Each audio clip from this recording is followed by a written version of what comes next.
University. Dr. Shweta Bhosle comes with more than 18 years of experience. Her subjects of interest and expertise include finance, strategic management, entrepreneurship, human resource accounting, and business management. We are delighted to have with us Dr. Shweta Bhosle. Please join me in welcoming ma'am on stage.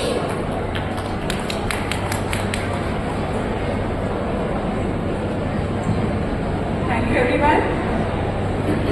A very warm good afternoon to all the esteemed guests who have provided a platform wherein we can really interact, we can really get connected with so many different people and so many different institutes. So I'll start with my topic. The topic for today is very beautiful. It is providing skill education to young girls for making harmony between their life and work. Now I can see there are so many young girls sitting amongst us. I would like to ask them one question, that what would they like to do after their 10th or after their studies? What do they actually dream of? Can anybody please tell me? आपको पढ़ने के बाद क्या बनना है? Pilot, और क्या बनना है? Air hostess, very good. Teacher, beautiful. Doctor, lovely. पर पता है, आप डॉक्टर बनेंगे, पायलट बनेंगे, टीचर बनेंगे, इंजीनियर बनेंगे और उसके बाद भी आपके ऊपर घर संभालने की जिम्मेदारी हमेशा रहेगी. इंडियन वुमेन का ये होता है कि भले ही आप कितने भी बड़े प्रोफेशन में हो, कितने भी बड़े ओहदे पे हो, बट घर में की जो प्रायोरिटीज है, आजकल ठीक है कि मेरी खाने के लिए शॉर्टकट्स आ गए हैं या खाने के लिए कोई और भी आपके परिवार में आपको मदद कर देता है, पर बच्चे बड़े करना या मतलब कोई चीजें जो है घर में एक वो प्यार वाला फीलिंग दिलाना या माहौल बनाना, वो जिम्मेदारी कितना भी किया, कितना भी हम मॉडर्न हुए, कितने भी इक्विपमेंट्स आए, गैजेट्स आए, तो भी वो जिम्मेदारी लड़कियों पे ही होती है. आप लोगों को हम लोग बड़े बड़े सपने दिखा देते हैं कि अरे आप डॉक्टर बन सकते हो, इंजीनियर बन सकते हो, बट वो सपनों को बाद में कहीं ना कहीं हम लोग पूरा किस तरह से करना है, वो इतना आपको सपोर्ट या इतना नॉलेज नहीं आता. सही बात है, क्योंकि डॉक्टर बनाने के बाद बोलेंगे ठीक है अभी घर जाओ रोटियां बनाओ. जितने भी लड़के हैं यहाँ पे वो घर जाएंगे और अपना अपना आराम करेंगे या मूवी देखेंगे या जो भी अपना काम है वो करेंगे, बट लड़कियां जितनी भी है घर जाने के बाद क्या करेगी, घर की चीजें देखेगी और घर का सभी लोगों का ख्याल रखेगी. तो वर्क और लाइफ दोनों को बैलेंस करना बहुत बड़ा टास्क हो जाता है और बहुत डिफिकल्ट भी हो जाता है ना. उसमें क्या हो जाता है, फिर तकलीफ क्या हो जाती है, थक जाते हो, डीमोटिवेटेड लगता है. हम लोग क्या कर रहे हैं, कैसे करें, टाइम मैनेजमेंट संभाल नहीं पाते, बहुत स्ट्रेस अप हो जाते हैं.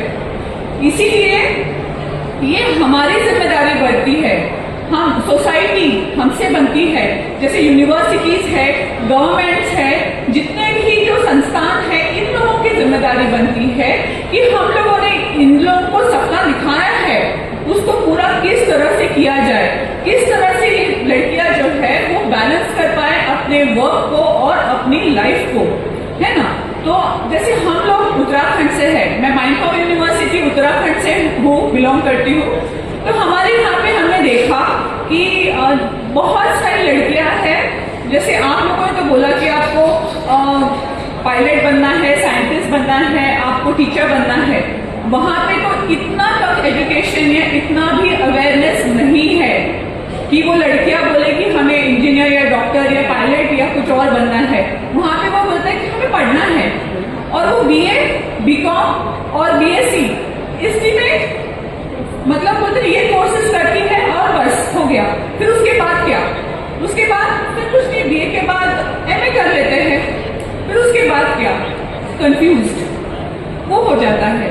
तो जैसे अभी आप लोग शहरों में हैं, इसीलिए आप तक एटलीस्ट इंफॉर्मेशन पहुंची है ना, कि इतने इतने कोर्सेज भी होते हैं. There are so many different type of opportunities which are waiting for you. So जैसे मैंने बोला कि स्किल्स क्या होती है, it is not only about your professional skills, but it is about your emotional skills also. आपको सिर्फ professionally किस तरह से पायलट बनाया जाए या किस तरह से एयर होस्टेस बनाया जाए, सिर्फ वही बताना जरूरी नहीं है, वही सिखाना जरूरी नहीं है। हमारी या पूरी सोसाइटी की ये भी जिम्मेदारी है कि आपको स्किल्स सेट, मतलब एक्चुअली अपने इमोशंस, अपने डिसीजंस लेना, अपने आप को सक्षम करना सारी चीजों को हैंडल करने के लिए, आपको इनोवेटिव, आपको थिंकिंग कैपेबिलिटी देना, ये भी हमारी जिम्मेदारी बनती है, जिससे फिर आप बाकी सब आगे जाने के बाद कुछ भी बनते हैं तो भी वो बैलेंस कर पाओ। क्योंकि बाकी सब लोगों के साथ तो ये इश्यूज नहीं होते हैं, जेंट्स तो है उनका बहुत ही अलग हो जाता है, बट लेडीज जो है या वुमेन, आप लोग जो हो, आप लोगों को ये हमेशा रहेगा कि मैं पहले घर संभालूं या अभी ऑफिस से मुझे कॉल आया है मैं पहले वो उठाऊं या पहले अभी रोटी बनाऊं, वो हमेशा दुविधा रहेगी, है ना। तो स्किल्स में आजकल जितने भी हायर एजुकेशन है या जितने भी यूनिवर्सिटीज हैं या जितने भी रिसोर्सेज है, उनकी ये भी जिम्मेदारी है कि आप लोगों को डिसीजन मेकिंग, फाइनेंशियल लिटरेसी, पैसे तो कमा लिए, पैसे कमाने के बाद उसको खर्च कैसे करोगे, उसको आप सेव कैसे करोगे, इन्वेस्टमेंट्स क्या होती है, ये बेसिक चीजें भी आपको हम लोग सिखाए या आप तक हम लोग पहुंचा पाए, ये भी जरूरी है ना। नहीं तो सिर्फ आप क्या करेंगे कि हाँ ठीक है हम लोग बन गए डॉक्टर, बन गए इंजीनियर, करेंगे क्या उन पैसों का, फिर से आप किसी और के ऊपर डिपेंडेंट रहोगे, फिर वो इनकम्प्लीट हो जाता है ना। तो इसीलिए ये स्किल्स जो है ये भी आपने सीखना बहुत जरूरी है। अगर आप देखेंगे तो शहरों में जितनी लड़कियां हैं उनके पास अपॉर्चुनिटीज है, पर जैसे मैंने कहा कि हम लोग उत्तराखंड से बिलोंग करते हैं, वहाँ पे इतनी अपॉर्चुनिटीज नहीं है, बहुत सारी लड़कियां तो पढ़ भी नहीं पाती। अभी भी अगर आप देखेंगे गाँव में बहुत सारे गांव है जहाँ पे लड़कियों को 10th के बाद पढ़ाया भी नहीं जाता, और अगर पढ़ाया भी गया तो BA वगैरह ऐसे कोर्सेज करते हैं, वो करने के बाद उनको जॉब अपॉर्चुनिटीज लगभग 0, है ना। तो अगर हम लोग स्किल्स प्रॉपर, जैसे पहले के जमाने में हमारे यहाँ पे गुरुकुल पद्धति थी, उसमें हम लोगों को एक्चुअल स्किल्स पढ़ाए जाते थे, उसमें हम लोगों को ये टेबल्स 1+2 ये सभी चीजें नहीं पढ़ाई जाती थी। वो अभी हम लोगों का बोलते हैं ना, उस हिसाब से पूरा थ्योरेटिकल जो अपना स्टडीज है या थ्योरेटिकल सिलेबस जो है वो अभी वो डेवलप हुई है। और अभी अगर आप देखेंगे कि हमारी गुरुकुल पद्धति को देख के इंटरनेशनल यूनिवर्सिटीज ने वो सारी टेक्निक्स इस्तेमाल कर ली है, वो अभी ज्यादातर स्किल एजुकेशन पे फोकस करते हैं, वो ज्यादातर अभी आप देखेंगे कि प्रैक्टिकल नॉलेज के ऊपर फोकस करते हैं। तो इसीलिए एक्चुअली हमारी यूनिवर्सिटी जो है, हम लोगों ने हर एक गांव में गए हैं, गांवों में बच्चों को हम लोगों ने बताया है कि what is the difference between your traditional courses and modern courses, professional courses or your skill educational courses। तो वो हम लोगों ने कोशिश की है। तो उसी तरह से बाकी सभी अभी बहुत जो हमारे पहले स्पीकर्स थे उन्होंने कहा कि स्किल एजुकेशन पे बहुत सारे रिसोर्सेज अवेलेबल है, बहुत सारे ऑनलाइन प्लेटफॉर्म्स है, बहुत सारे ऑर्गेनाइजेशंस है जो स्किल एजुकेशन देते हैं, बट वो अभी भी बहुत बड़ा गैप है।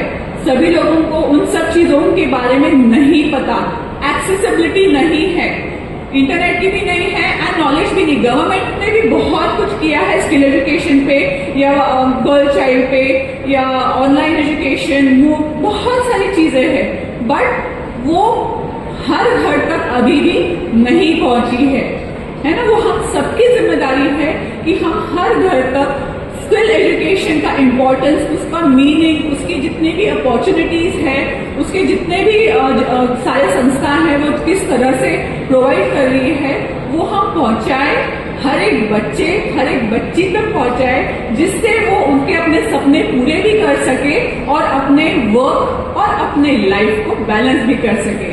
तो हमारी यही कोशिश है, उम्मीद करती हूँ सभी लोग आप इस कोशिश में अपना साथ देंगे। Thank you.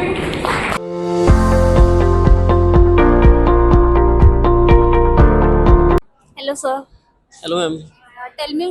Tell me something about yourself and about your university. मैं Yogesh Yadav, chancellor mind power university.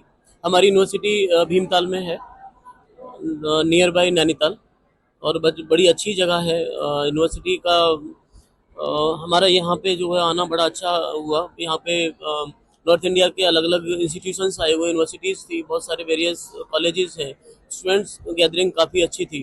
University mind power university जो है वो उत्तराखंड गवर्नमेंट की इस्टेब्लिश्ड यूनिवर्सिटी है, यूजीसी एक्ट क्लियर है।